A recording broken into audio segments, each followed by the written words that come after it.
Hello ma'am, कैसी हैं आप? I am good. Okay ma'am, interview कैसा हो गया आपका?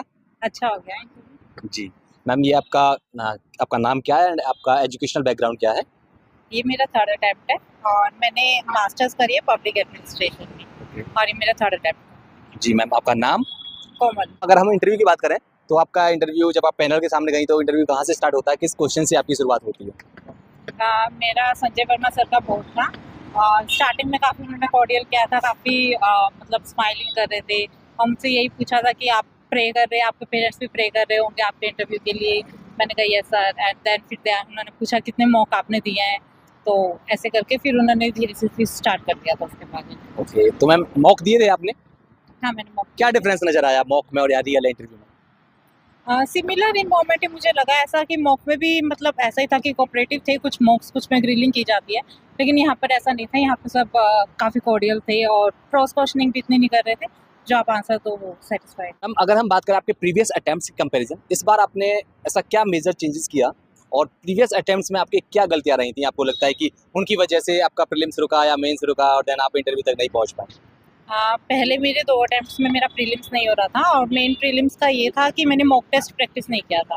तो इस बार अटेम्प्ट में मैंने स्टार्टिंग से ही पूरा 1 साल मॉक प्रैक्टिस करी थी, तो कि ताकि मेरी प्रैक्टिस हो जाए, और वो मुझे काफ़ी हेल्प भी किया था एक्चुअल एग्ज़ाम में। ओके, तो आपके अकॉर्डिंग क्या लगता है कि मॉक बहुत ज़रूरी है? हाँ, मॉक प्रैक्टिस काफ़ी ज़रूरी है बिकॉज़ यूपीएससी में भी काफ़ी अनप्रेडिक्टेबल क्वेश्चंस आते हैं और ये मॉक में टैकल करने आ जाए तो ज़्यादा बेटर रहता है। तो एक स्टूडेंट को जो तैयारी कर रहे हैं, जो प्रीलिम्स में बैठना चाहते हैं, कितने मॉक्स उनको देने चाहिए? क्या इसका कोई लिमिट या कुछ है कि नहीं इतने मॉक्स अगर मैं दे लूँ तो मुझे लग रहा है कि मैं सेफ जोन में पहुंच सकता हूँ? ऐसा तो नहीं है, ये अपना स्ट्रेंथ और वीकनेस पे डिपेंड करता है। काफ़ी का ऐसा होता है कि प्रीलिम्स कंफर्टेबल एरिया होता है, लेकिन काफ़ी के लिए हर्डल बन जाता है। तो जिनको प्रॉब्लम है वो एटलीस्ट 35 मार्क्स तो दे के चलें, उससे ज़्यादा दे सकते हैं तो ज़्यादा बेटर है। एंड मैम अगर मैं पीवाईक्यूज की बात करूँ तो पीवाईक्यूज के बारे में आपकी क्या राय है? क्या कितने ज़रूरी हैं पीवाईक्यूज, या ना भी करें तो चलेगा? नहीं, पीवाईक्यूज काफ़ी इंपॉर्टेंट रहते हैं बिकॉज पीवाईक्यू से ये पता चल जाता है कि यूपीएससी का माइंडसेट क्या रहता है while framing the questions. So actual exam में वो हमारे काफ़ी हेल्प करते हैं कि यूपीएससी इस टाइप के क्वेश्चंस पूछता है, इतनी कवरेज एरिया में हमें टॉपिक्स को कवर करना है। सो पीवाईक्यूज काफ़ी हेल्प करते हैं। मैम मैं आपकी सीसेट की स्ट्रेटजी जानना चाहूँगा, क्योंकि सीसेट बहुत दुखी करता है लोगों को। बहुत से लोगों को जो है सीसेट में रुक जाता है, तो क्या कहेंगे, क्या आपकी स्ट्रेटजी थी सीसेट के लिए? For CSET, I will say that focus on strengths and weaknesses. Like मेरा comprehension part काफ़ी सही था, तो मैंने comprehension part ही सारा CSET में complete भी किया था और मुझे लगता है उसमें मेरी accuracy भी ज़्यादा थी। और फिर मैंने reasoning के questions को identify किया था जो easy होते हैं, because maths मेरा भी ज़्यादा अच्छा नहीं है, तो उसमें जो आपको comfortable लगते हैं, like कोई questions आता है रेशियो परसेंटेज, तो इन टॉपिक्स को काफ़ी अच्छे से कर लीजिए और जो ताकि एक्चुअल एग्जाम में भी आप वो क्वेश्चंस जल्दी अटैम्प्ट कर सको। मैम एक और चीज़ रहता है कि जब एक स्टूडेंट्स आता है तैयारी करने के लिए, तैयारी की शुरुआत करता है, तो उसको ये नहीं पता होता कहाँ से शुरुआत करें, कैसे करें।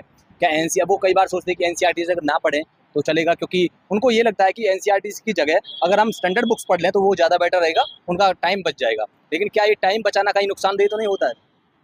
एनसीईआरटी कुछ सब्जेक्ट्स के लिए इम्पोर्टेंट है, but for all the subjects I would not से कि एनसीईआरटी मस्ट है रीड, बट कुछ सब्जेक्ट्स के लिए इम्पोर्टेंट है। फॉर एग्जांपल ज्योग्राफी के लिए, उनके लिए एनसीईआरटी रीड भी करनी चाहिए। और अदर बुक्स के लिए वही प्रीवाईक्यूज चेक करके कैसे यूपीएससी क्वेश्चंस पूछ रहा है, उसके अकॉर्डिंग अपनी बुक लिस्ट रेडी करिए और वही पढ़ना। मैम मैं आपके रिसोर्सेज जानना चाहूँगा, आपने क्या क्या रिसोर्सेज आपने रखे थे, वैल्यू एडिशन के लिए आपने क्या किया था?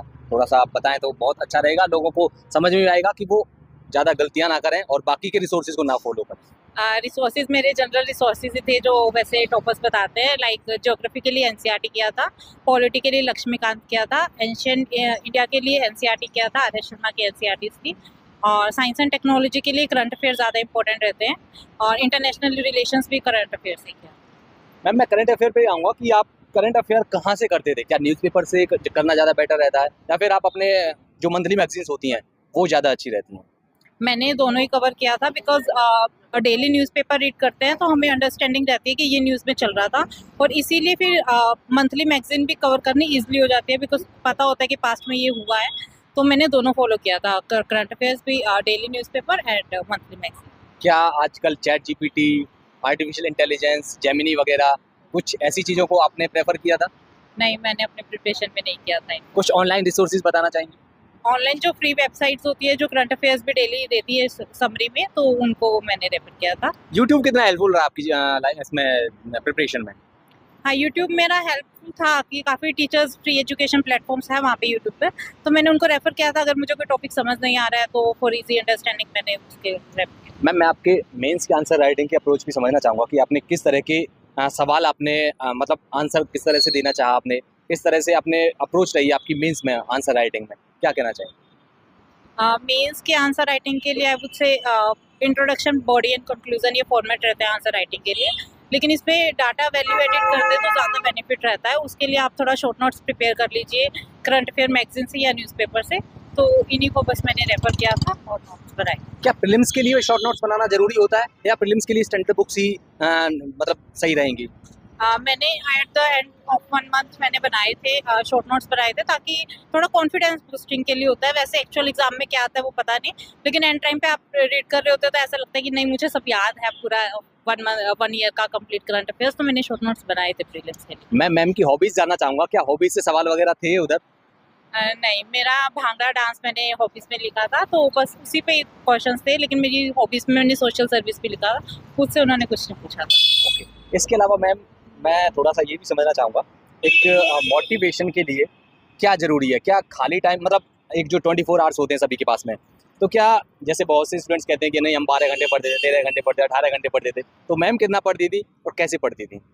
ऐसे 12-13 घंटे तो नहीं, लेकिन डेली कंसिस्टेंसी रही थी कि 8 घंटे हो जाता था, तो 8 घंटे पढ़ी थी। और बस यही था, मतलब ऐसे 12-13 घंटे तो नहीं पॉसिबल हो पाता पूरा 1 साल के लिए, यही था। एंड मोटिवेशन से ज़्यादा मैं कहूँगी डिसिप्लिन ज़्यादा इंपॉर्टेंट है, बिकॉज मोटिवेशन कभी मोटिवेटेड रहते हैं कभी नहीं रहते हैं, तो फिर वो कंसिस्टेंट नहीं हो पाते।